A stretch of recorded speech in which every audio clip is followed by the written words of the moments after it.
He did his coursework at Iliff School of Theology in May, and he spent his summer serving as a chaplain at the University of Colorado Hospital.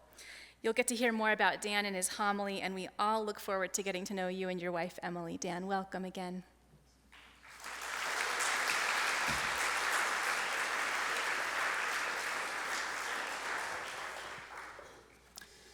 Good morning.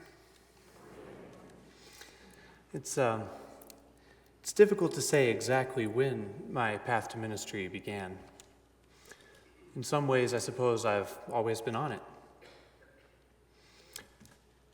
Aren't we all products of our entire lives?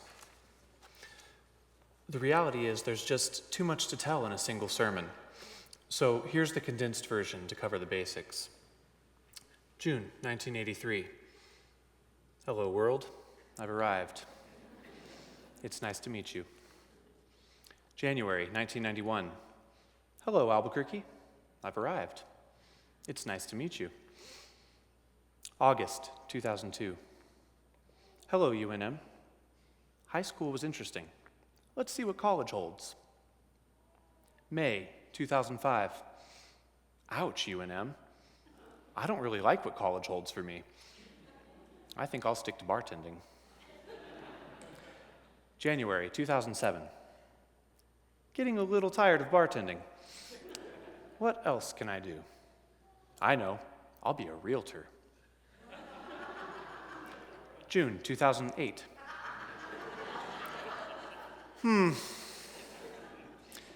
This was a bad time to become a realtor. I think I'll try something completely different. I'll move to Colorado Springs to do countertop and bathtub resurfacing. What's that, you ask? I don't know. But I'm going to try it anyway. September 2011. It was a good run, but resurfacing isn't my thing.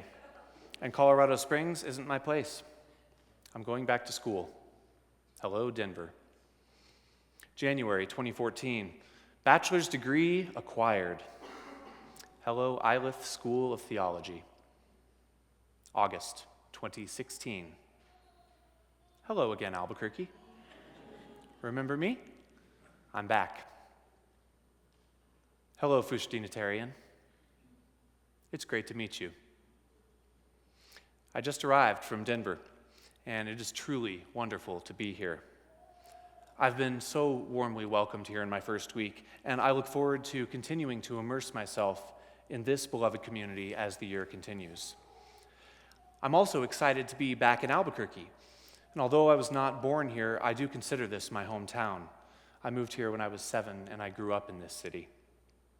After graduating from high school, I enrolled at the University of New Mexico to take advantage of the lottery scholarship.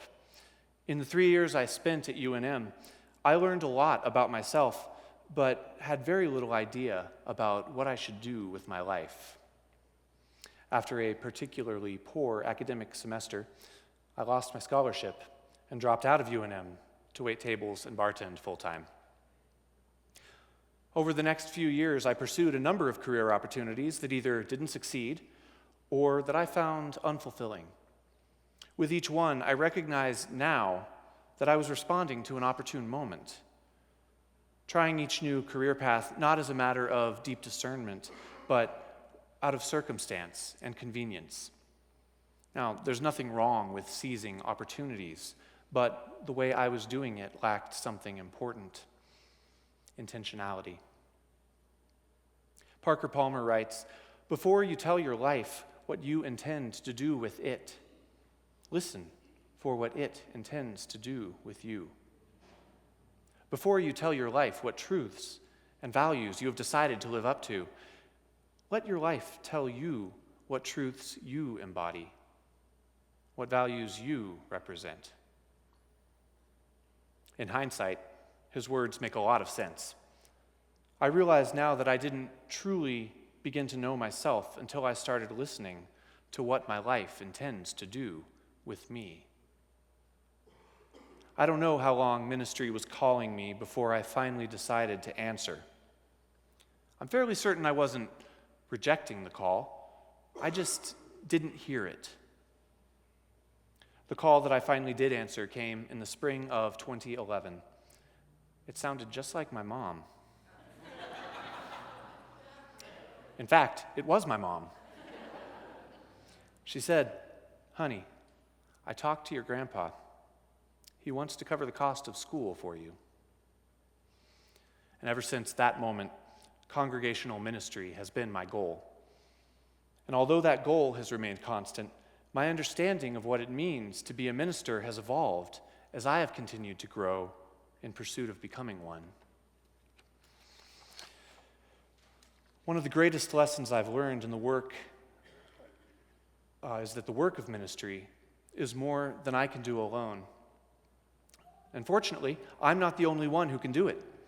The labor of ministry is work that can be done by, for, and within the context of the beloved community. Since beginning my path to ministry, I've come to believe that a minister is really just a professional human. That is, we are paid to do many of the things that all people are expected to do just by virtue of our humanity. We are all called to minister to one another in times of need, fluctuating in our role between giver and recipient. We are all called to be theologians, and because our theologies shape our identities, we are all called to examine our beliefs so we can understand how they impact our actions and interactions with each other. Because this work, this labor, is too big and too important to fall on the shoulders of any one person, ministers are called to build the beloved community so that together we might accomplish what none of us can do alone. Another lesson I've learned is that the call to ministry is not a one-time call that I can answer and be done with. It's more like a game of Marco Polo, where I'm constantly seeking guidance and continuously adjusting my direction in response to the feedback I receive. The call and response of this game is not unlike the call to ministry in that it requires ongoing discernment. Marco. Marco. You've just proven me right. I believed that this congregation would be willing to guide me in my formation, and I believed you would respond when I called to you for direction, and you did. Marco. Throughout the year, I will certainly continue to ask for your help and guidance in my pursuit of ministry. Thank you for being the polo to my Marco. I put my trust in you, in this beloved community, and I know that you won't steer me wrong. Now, remember those unfulfilling career options I was telling you about that I tried after dropping out of UNM? Well, one of them was a family business with my dad and my brother. We left Albuquerque to start a countertop and bathtub resurfacing business in Colorado Springs. Encouraged by a moderately successful first year, we chose to open a second branch in Austin, Texas, and I was going to be the one to run it. The move to Austin proved to be more difficult for me than the one to Colorado had been. This time, I was alone. In a new city where I knew no one and doing a job that had me working in people's empty kitchens and bathrooms all day, I realized how much I needed community. And it was that loneliness and that desire for community that led me to the First Unitarian Universalist Church of Austin. Finding Unitarian Universalism was the catalyst for my own personal spiritual renaissance. Fostered by a supportive community, I awakened a process of self-reflection and spiritual transformation that had been dormant in me for years. I don't think I would have ever considered ministry as a vocational path if I had not discovered Unitarian Universalism. And the timing of things really turned out to be amazing. 10 months into my Austin chapter, my brother left the business, which required that I return to Colorado Springs, and I immediately sought out a Unitarian Universalist community that felt like a good fit, and found it just about an hour up the road in Denver at First Universalist. belonging to Unitarian Universalist congregations in both Austin and Denver, I got to experience firsthand the power, the transformative power of beloved community. And I realized that I wanted to be a part of creating that for others. If given the chance, I knew then that I would return to school, finish my bachelor's degree, and start the path towards Unitarian Universalist ministry. Well, that chance came just a year later, in the spring of 2011, when that very literal call to ministry arrived in the form of a phone call from my mom. Honey, I talked to your grandpa. He wants to cover the cost of school for you. Now, if I'm being completely honest, I was never really that good at resurfacing. So, off to Denver I went to pursue my calling. I sometimes lament that my time in seminary did not produce more tangible skills. I can't speak another language or pick up a guitar and start playing. I can't dance the Argentinian tango. The skills I'm learning are harder to display. Go ahead, Dan, why don't you stand up and facilitate for us? Just a real quick display of group facilitation, if you please. Or watch as Dan juggles and provides pastoral care at the same time. And often I don't get to see the results of my ministerial work. It's rare to get oohs and ahs during a sermon, or to know whether something I said or did made the impact I was hoping that it would. Occasionally, someone will share weeks later that a quote or a thought had resonated with them, or that they implemented some change in their life as a result of something I shared. Mostly, though, I'm left wondering and hoping. And yet, I look at how my life has been affected by the people who have ministered to me, how professors have opened up whole new ways of looking at the world. And I don't remember if I said thank you. How mentors have encouraged and affirmed me as I've developed. And they did it by practicing those intangible skills that make me feel valued and validated. That is to say, I am the result of their labor of love. The work, the labor of these amazing people is helping me live into a better and more authentic version of myself. Now, how's that for tangible? I'd say building up people and communities tops building a bird feeder any day. And now that I'm answering my call and working towards my vocation, I find that my work is a labor of love. I love what I do, and I love doing it because it is the work that my authentic self is called to do. As Parker Palmer recommends, I've learned to listen to my life as it tells me what truths I embody and what values I represent. I'm learning to listen to what my life intends to do with me. I can work equally hard at anything I decide to do, but only the work that answers the call of my authentic self will be a labor of love. And my work is to build the beloved community. And here, in this beloved community, may we all learn to hear that voice within ourselves so that love may be the fruit of our labor. And may it be done through the loving work of our hands and our hearts. May it be so.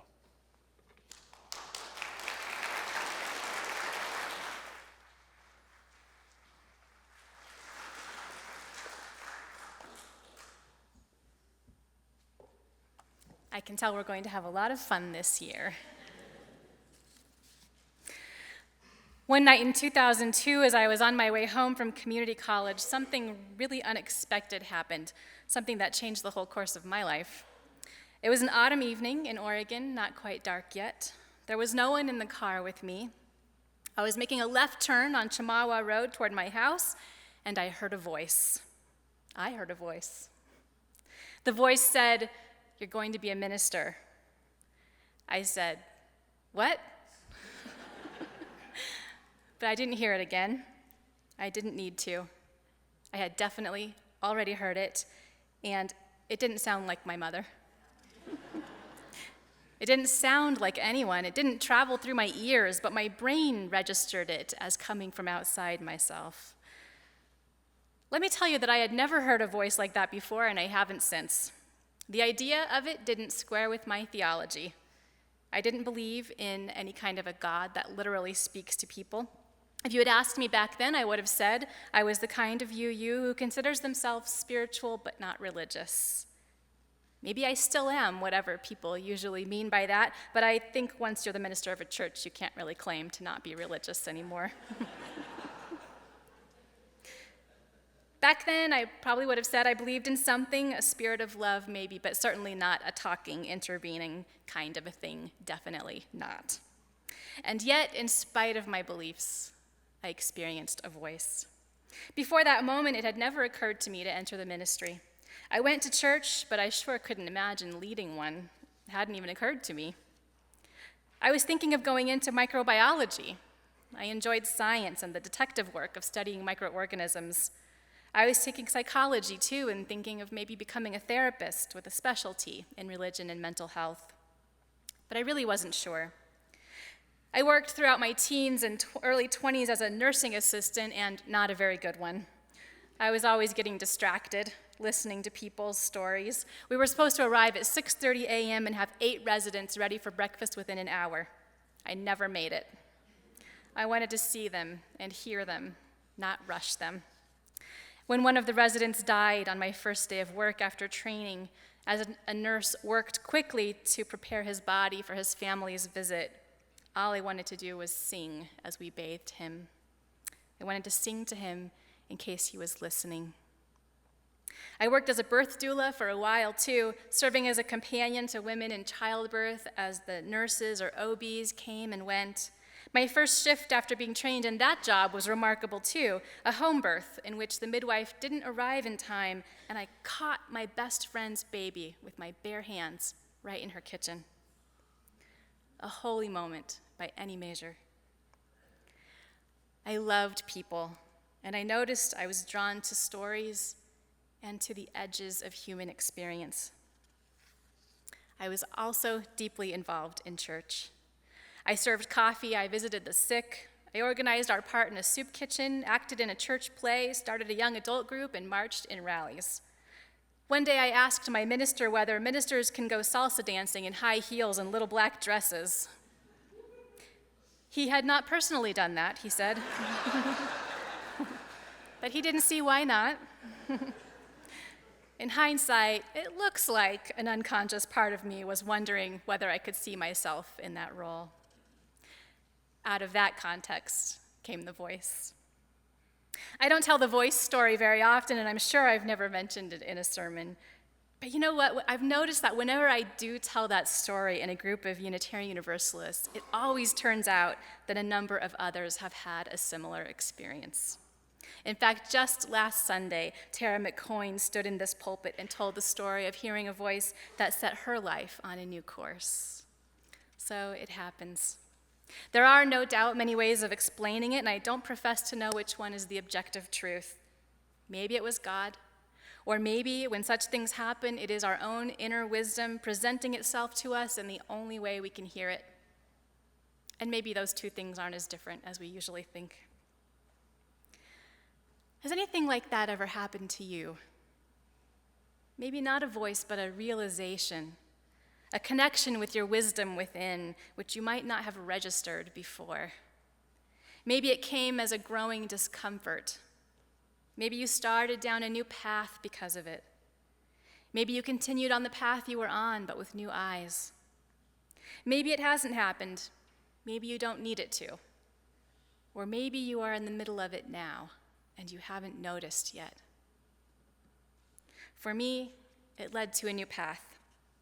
A path in which I get to think with you each week about how to live in the world and help heal it and to take care of our spirits in the process. Where I get to officiate at your weddings and dedicate your children and hold space with you at memorial services when your loved ones have passed away. It's a vocation in which I experience the honor of you confiding in me about the meaning of your life and about fear and death and love, and I confide these things in you too through many of these Sunday sermons. And it's one in which I do the nitty-gritty work side by side with so many of you in our offices and meeting rooms so we can keep this place humming along, and I am touched by how much you care.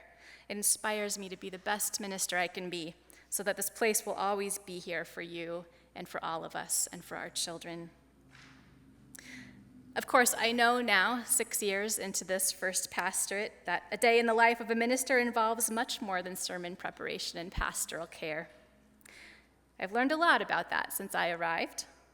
I've learned to breathe when I open my inbox and have a cup of tea on hand as I triage the emails. My days are made up of those and of phone calls made and returned, of staff supervision meetings and time spent combing through financial reports. Sometimes all this other behind-the-scenes work is interrupted by walk-ins in the church office, people from the wider community in need of prayer or a bag of groceries, and it is wonderful to be able to say yes to those things. We spend time supporting the volunteers who run so many programs here, the sip and suppers, the potluckers, after-school tutors, ESL, Kids Camp, Earth Web, all of them, and I know you heard about many of them on Connections Sunday last week, and you'll hear more next week. There are community events to attend, newsletter columns, and Facebook updates to write. Whew. Sometimes we're hiring, and that takes a lot of time, reviewing compensation packages and job descriptions, getting the right people to the table to make changes, posting, reviewing applications, orienting, you see. And at various times of the year, other work needs to be done, designing our annual stewardship campaign. I've been doing that for the last several weeks. Planning a meeting in January, budget forecasting in summer. I think I could have been a great microbiologist or psychologist. Welcome, Dan. But let me tell you that I love this work. I love all the parts of it, even the ones that aren't what we think of when we picture ministry. Because what's true is that your vocation does not have to be what you do all the time. It's more important that your sense of vocation be part of who you are, in your heart, the way you operate in the world. The Oxford English Dictionary definitions of vocation include feeling called or directed towards special work, and/or being made one with the divine, wholeness, salvation. There's this saying that we've all heard by now, whatever you are, be a good one. I take that to mean not just be methodical and punctual in getting 8 residents up and ready for breakfast in an hour. It doesn't just mean excelling at resurfacing countertops and bathtubs, though that is also admirable. I take it to mean let it be good with your soul, too. Whatever you are, be a good one, and let it be good with your soul. Do it in a way that is true to who you are. Let your life be made whole in it, in whatever you do. Thank you for this labor of love, and happy Labor Day. Next Sunday, we're going to honor all the kinds of work that adults and children in this congregation do, paid and unpaid. The work of learning when we're students, of being employed full or part-time, and the work we're called to do as retired elders in the community, the voluntary work of loving, encouraging, and guiding. So we invite you to bring a symbol of your work, a backpack, a briefcase, a tote bag, diaper bag, or even your own 2 hands to receive a little blessing during the service. Next Sunday at both the 9:30 and the 11 o'clock services. We'll see you there.